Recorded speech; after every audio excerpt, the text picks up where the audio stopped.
الرحمن الرحیم۔ آپ صلی اللہ علیہ وسلم کے ارشاد گرامی ہے، من غش فلیس منی، جس نے دھوکہ دیا وہ مجھ میں سے نہیں ہے۔ حدیث کی مشہور کتاب، معتبر کتاب صحیح مسلم میں یہ روایت موجود ہے کہ اللہ کے رسول صلی اللہ علیہ وسلم نے ارشاد فرمایا کہ جس نے دھوکہ دیا وہ مجھ میں سے نہیں ہے۔ اس حدیث کا مفہوم یہ ہے کہ دھوکہ، فریب، یہ جو شخص دیتا ہے اس کا اللہ کے پیارے حبیب صلی اللہ علیہ وسلم سے تعلق نہیں ہے۔ گویا کہ آپ صلی اللہ علیہ وسلم نے سخت طریقے سے یہاں تنبیہ کی، اور مومن اور مسلمان جس کو اللہ تعالیٰ نے ایمان اور اسلام جیسی نعمت عطا کی ہے تو وہ کبھی بھی دھوکہ نہیں کرتا ہے۔ اس حدیث کے تناظر میں اگر آج ہم معاشرے کا جائزہ لیں تو ہم دیکھیں کہ آج ہمارے معاشرے میں دھوکہ بہت عام ہو گیا، خاص طور پہ کاروبار میں، تجارت میں بہت دھوکہ ہے، بہت دھوکہ۔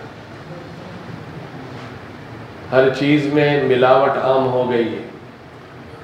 دودھ کو دیکھیں تو دودھ والا بھی ملاوٹ کر کے دودھ بیچ رہا ہے، اناج والے کے پاس چلے جائیں تو خالص اناج ملنا مشکل ہے، کپڑے کی دکان پہ چلے جائیں تو ایک نمبر کوالٹی بتا کے پتہ نہیں کون سے نمبر کی کوالٹی وہ دیتا ہے۔ یہ سب دھوکہ ہے، فراڈ ہے۔ اور ایک بات ہمیشہ یاد رکھیے کہ دھوکے کے ذریعے، فریب کے ذریعے، فراڈ کے ذریعے اگر دو چار پیسے ایک بندے نے زیادہ بھی کما لیے اور وہ یہ سمجھ رہا ہے کہ پیسے میرے پاس زیادہ آ گئے، پیسوں کی میرے پاس کثرت ہے، تو اس کو کبھی برکت حاصل نہیں ہو۔ جھوٹ بول کر، دھوکہ دے کر اگر کمائے گا اور کچھ پیسے زیادہ بھی اس نے کما لیے تو اس میں برکت نہیں ہوگی۔ برکت اللہ تعالی حلال مال میں عطا فرماتے ہیں۔ اب ایک آدمی ہے، اس کی 1,00,000 روپے مہینے کی تنخواہ ہے لیکن برکت نہیں ہے۔ 1,00,000 جو کماتا ہے وہ غلط طریقے سے کماتا ہے، مثلا بینک کی نوکری ہے، وہاں سے اس کو مل رہی ہے، یا دھوکے اور فریب سے 1,00,000 روپے کما رہا ہے۔ اور ایک دوسرا آدمی ہے، وہ حلال کے طور پہ مہینے میں 30,000 20,000 کماتا ہے۔ اب اس کا مہینہ 20-30 ہزار والے کا اچھا گزر جاتا ہے، اور 1,00,000 والے کا اللہ کی طرف سے کوئی ایسی مصیبت اس پہ آن پڑتی ہے، 1,00,000 نہیں کئی لاکھوں جو ہے اس میں چلے جاتے ہیں، وہ مقروض ہو جاتا ہے۔ تو اصل جس چیز کا لحاظ کرنا چاہیے وہ ہے برکت، تو برکت حاصل کرنی چاہیے، اور برکت حلال کے اندر ہے، حرام میں نہیں ہے۔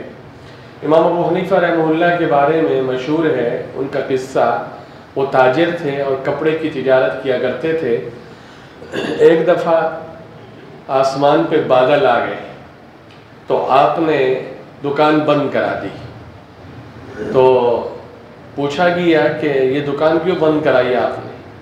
فرمایا کہ چونکہ بادل آ گئے ہیں اور اب اگر ہم دکان کھول کے رکھیں گے تو اس بادل کی وجہ سے جو اندھیرا چھا گیا ہے، صحیح طریقے سے گاہک کو اندازہ نہیں ہوگا کپڑے کا، اس کو دھوکہ ہو سکتا ہے، اس لیے دکان بند کر دی۔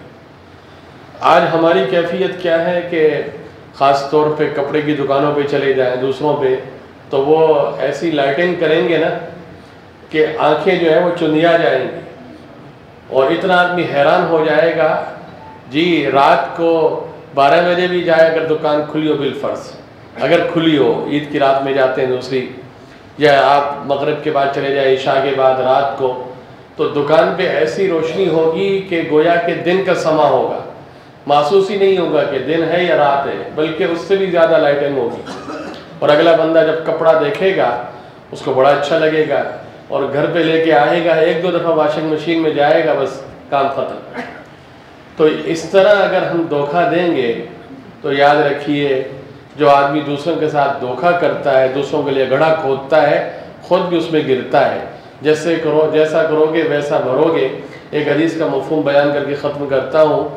اللہ کے رسول صلی اللہ علیہ وسلم نے ارشاد فرمایا، جس کا مفہوم یہ ہے کہ تم میں سے کوئی شخص اس وقت تک کامل اور مکمل مومن نہیں بن سکتا جب تک اپنے بھائی کے لیے وہ پسند نہ کرے جو اپنے لیے پسند کرتا ہے۔